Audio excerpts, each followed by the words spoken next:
perspective as a doctor, I'm here to apply the science variably on the different patients that we see.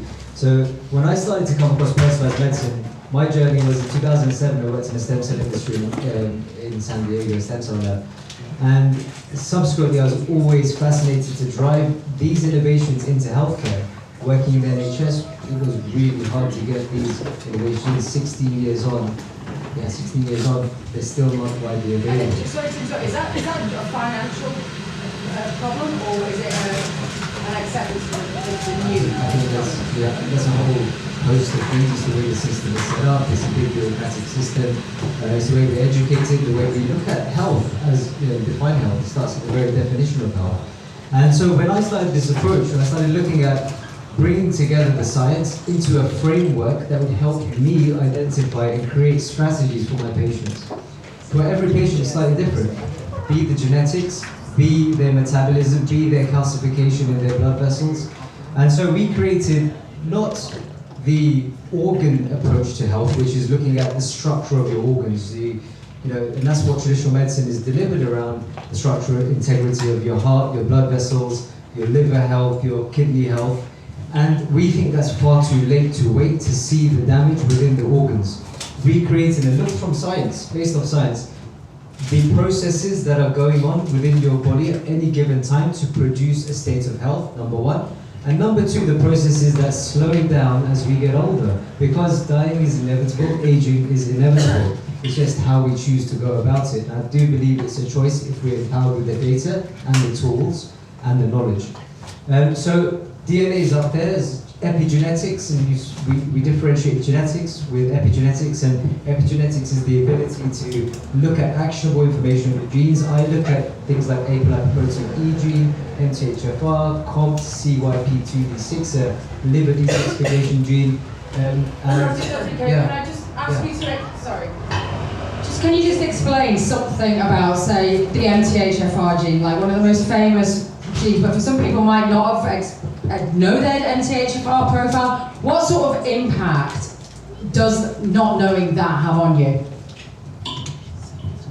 So I think when I was trying to navigate the order of play, right? Because as a doctor, I need to work out what's going to give the most value for money and results straight away. Yeah. We created approach through testing. I think methylation is one of the important things to look at. And methylation is to do with the MTHFR gene. Correct. Yeah. So methylation is a process that adds methyl groups to certain molecules. 1 in 4 people don't methylate very well. And what's the impact of that? What happens if you don't methylate? If you don't methylate very well, methylation is a process that happens in all of our cells from the transcription, so translating our DNA into RNA, the messenger version of the DNA. If that doesn't happen very well, then there's lots of cellular processes that become inefficient that are associated with methylation.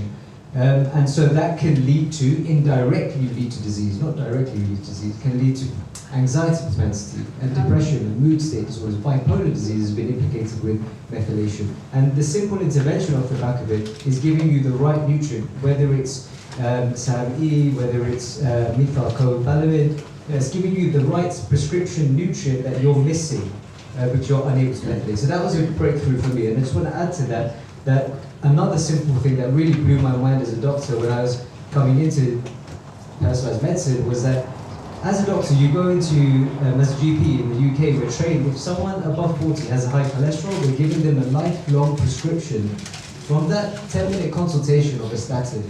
Now, 1 in 4 people that have statins have an increased risk of cardiovascular disease. Why is that?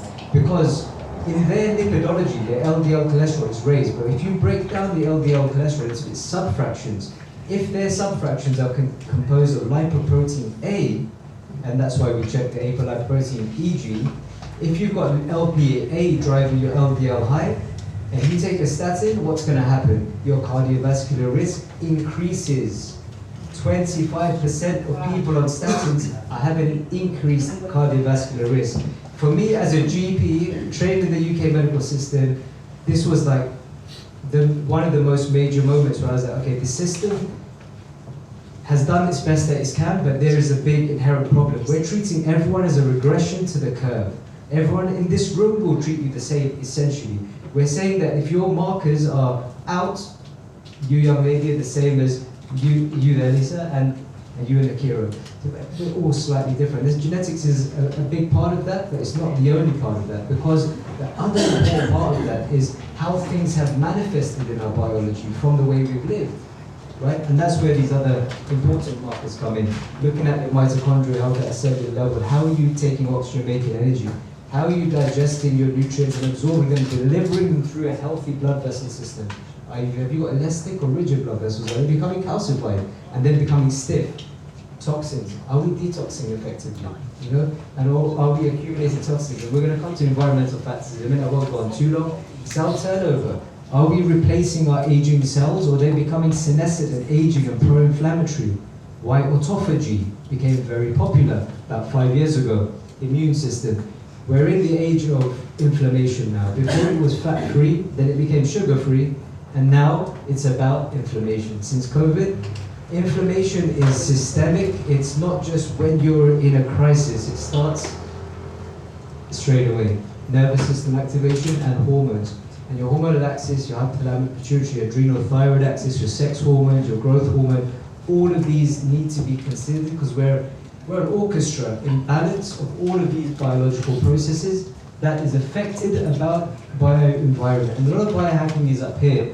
How you can modulate your sleep, how you can modulate your stress, how you can move, what the right strategies for you, food, nature, toxins from your environment, community, purpose, community, amazing, purpose, mission, values, and I'm going to add spirituality. Because the way we feel, the way we age, the way we die, the way we live is a combination of our genetics, a small amount in my opinion, plus the way your biology operates is dependent on the environment within which it operates. We're an organism, a multicellular organism. Like fungi, cordyceps grows in harsh environments and does some wonderful things for your body.